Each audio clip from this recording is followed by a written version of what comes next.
वालेकुम अस्सलाम जी, कौन बात कर रही हैं, कहाँ से? मैं आयशा बात कर रही हूँ। मैं कोयटा से बिलोंग करती हूँ। प्राइम मिनिस्टर इमरान खान साहब से बात करनी। जी जी आयशा बोलें। जी खान साहब, पहली बात तो ये कि आपकी आवाम आपसे बहुत प्यार करती है। उनके इवन बच्चे भी आपसे बहुत प्यार करते हैं। आप जो इकदाम कर रहे हैं, हमें आप पे पूरा भरोसा है। लेकिन मसला इतना बड़ा है कि कहीं सुनवाई नहीं होती है। मैं बेवा हूँ, मेरी वालदा भी बेवा है और कोई मेरा बहन भाई नहीं है। 3 साल का मेरा बेटा है। 65 साल की टीचिंग की कमाई से मेरी वालदा ने सिंगल स्टोरी घर बनाया DH रैबर में, लाहौर में, और उसको 2019 में किराए पे हमने दिया। वो उन्होंने कब्जा कर लिया। SSP का भाई था। शेख उमर साहब ने मेरा 2020 में दिसंबर में मेरा कब्जा छुड़वाया। अल्लाह ताला उन्हें सेहत तंदुरुस्ती दे, इज्जत दे। लेकिन वो बंदा नतीजे में मुझे 5 लाख का मकरूज करके चला गया। शेख उमर साहब ने हिदायत की थी कि इनका मसला हल करवाएं, लेकिन उनकी ट्रांसफर हो गई। जो नए CCPO साहब थे, उन्होंने भी हिदायत की। अब वो सिर्फ अब तक जो है हिदायत ही चल रही है। SSP के भाई होने के नाते कोई मसला हल नहीं हुआ और नतीजा ये निकला कि मेरी वालदा ने इतनी टेंशन ली कि वो कैंसर पेशेंट डायग्नोज हो गई हैं। मेरे पास कफन के भी पैसे नहीं और मैंने बैंक से लोन लेकर अपनी वालदा का इलाज करवा रही हूँ। आप मुझे बताएं, बच्चे को पालूं, पैसे लोगों के दूं मैं लोन के पैसे दूं? कम से कम मेरे पैसे तो मुझे दिलवाए। मैं क्या करूं? और कम से कम सोसाइटी इतनी बड़ी है, उसको इस चीज का पाबंद बनाएं कि जिस तरह अस्करी सोसाइटी वो रेंट के मामलात को देखती है, तो ये भी रेंट के मामलात देखे। और कम से कम आप चीफ जस्टिस को हमारी अपील पहुंचाएं कि हमें किस बात की सजा दी जाती है, क्यों स्टे दिया जाता है ऐसे लोगों को, किस बात का स्टे दिया जाता है। मैं, आप यकीन करें, कोविड में कोयटा से लाहौर पूरा 1 साल में हॉस्टल में ख्वार होती रही। पूरा 1 साल एक कमरे में हॉस्टल में अपनी वालदा और बच्चे के साथ में रही हूँ कि मेरा घर किसी तरह छूट जाए, लेकिन कुछ नहीं होता था। आपके नुमाइंदों के पास भी मैं गई, जलील होती थी मैं। जी देखिए, ये मैंने अपने पिछले 30 साल में कितनी दफ़ा इस तरह की कहानियाँ सुनी हैं।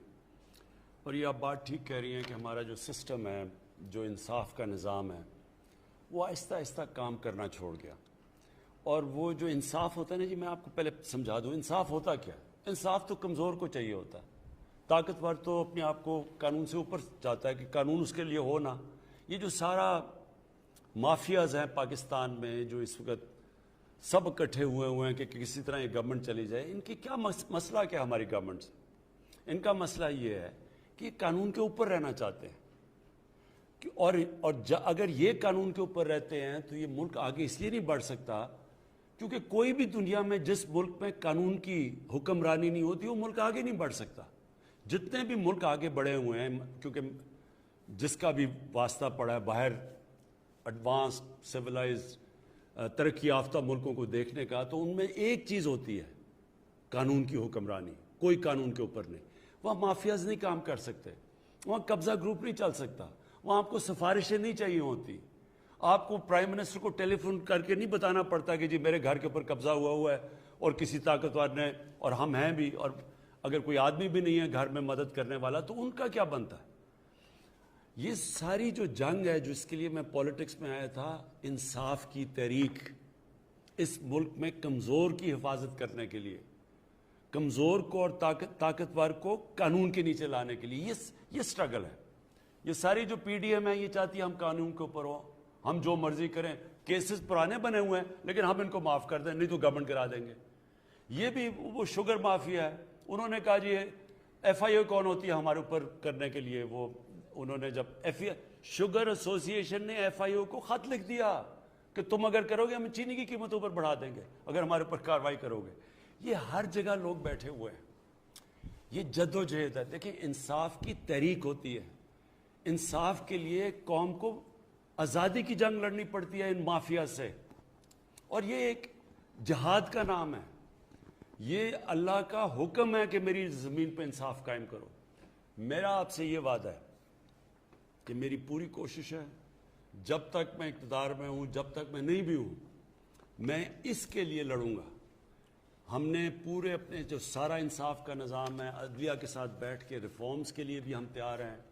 अपने जो इदारे हैं उनको भी ठीक कर रहे हैं। ये जो अब तक हमारे आने से पहले नैब काम कर रही थी, تو نیب نے کتنے لوگوں کو پکڑا اور ہمارے صرف 2.5 سالوں میں نیب نے کتنا پیسہ ریکور کیا. میں صرف اس لیے آپ کو بتانا چاہتا ہوں کہ اداروں کو جب آپ مضبوط کرتے ہیں, جب آپ ان کو روکتے نہیں ہیں, تو وہ ادارے کتنے بہتر کام کر سکتے ہیں. جب عدلیہ کے اندر آپ انٹرفیئر نہیں کرتے, ڈنڈے سے چیف جسٹس کو نکالتے نہیں, تو عدلیہ بھی پھر تکڑی ہو جاتی ہے. اسی طرح سارے جو ادارے ہیں جب آپ ان کو اپنا کام کرنے دیتے ہیں تو وہ نظر آ جاتا ہے. کیا میں صرف اس لیے آپ کو پہلے یہ بتانا چاہتا ہوں کہ نیب نے 18 سالوں کے اندر 2017 تک 18 سالوں تک صرف 290 ارب روپیہ انہوں نے وصول کیا تھا جو چوری کا پیسہ ہے. ہمارے 2 سالوں کے اندر نیب نے 484 ارب روپیہ ریکور کیا. اینٹی کرپشن پنجاب نے 10 سالوں میں, جو پچھلے 10 سال تھے نون لیگ کے, اس میں صرف 2.6 ارب روپیہ ریکور کیا تھا. ہمارے 2.5 سالوں کے اندر جو زمین ہی صرف انہوں نے ریکور کیا وہ 218 ارب روپیہ. میں صرف آخر میں آپ کو یہ کہہ رہا ہوں کہ یہ ہے جنگ چل رہی طاقتور کو قانون کے نیچے لانے کے لیے. آپ کی تو انشاءاللہ ہم نے نوٹ کر لیا, ہم پوری آپ کی کریں گے, لیکن سسٹم ایسا ہونا چاہیے کہ آپ کو کمپلین نہ کرنی پڑے, سب کو قانون سے ڈرنا پڑے. اور یہ ایک جہاد کا نام ہے, یہ ہم لڑ رہے ہیں انشاءاللہ. جس طرح جا رہا ہے, جس طرح میں نے آپ کو بتایا کہ یہ طاقتور لوگوں سے پیسے وصول کیے ہیں, یہ کبھی پاکستان میں پہلے نہیں ہوا. اتنے طاقتور لوگ جب جیل میں جا کے پھر دھمکیاں دے دیتے کہ عمران خان تمہیں بھی ہم دیکھ لیں گے, یہ پہلے کبھی انہوں نے جیلوں کے چکر نہیں لگائے.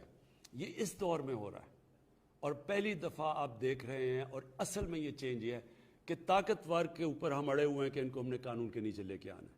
کسی سے زیادتی نہیں کرنی, کسی کے اوپر غلط کیسز نہیں بنانے, لیکن جو انہوں نے اس ملک سے فراڈ کیے ہیں, چوریاں کی ہیں, ڈاکے مارے, جرم کیا ہے, ان کو اس جرم کی سزائیں دلوانی. یہ ہم کامیاب ہوتے جائیں گے انشاءاللہ. جیسے ہم کامیاب ہوں گے یہ خود ہی ملک بدلتا جائے گا. یہ جو چھوٹے چھوٹے نیچے قبضہ گروپ بیٹھے, یہ خود ہی ڈر جائیں گے سارے جب انہیں پتہ چلے گا کہ اب کسی کوئی سفارش نہیں چلے گی. یہ قبضہ گروپ اس لیے کامیاب ہو جاتے ہیں کہ ان کو پولیس کی پروٹیکشن مل جاتی ہے, طاقتور کوئی ایم این اے پروٹیکٹ کر لیتا ہے, اس لیے کام کرتے ہیں. لیکن جب ان کو یہ پتہ چلے گا کہ اس ملک میں کسی قسم کی سفارش نہیں چلے گی, انصاف ملے گا, یہ خود ہی ختم ہو جائے گا سارا جو قبضہ گروپ ہے. جی, جن لوگوں کی کال نہیں مل سکی, آئندہ آپ سے ملاقات ہوگی. اپنا خیال رکھیے گا. پاکستان زندہ باد.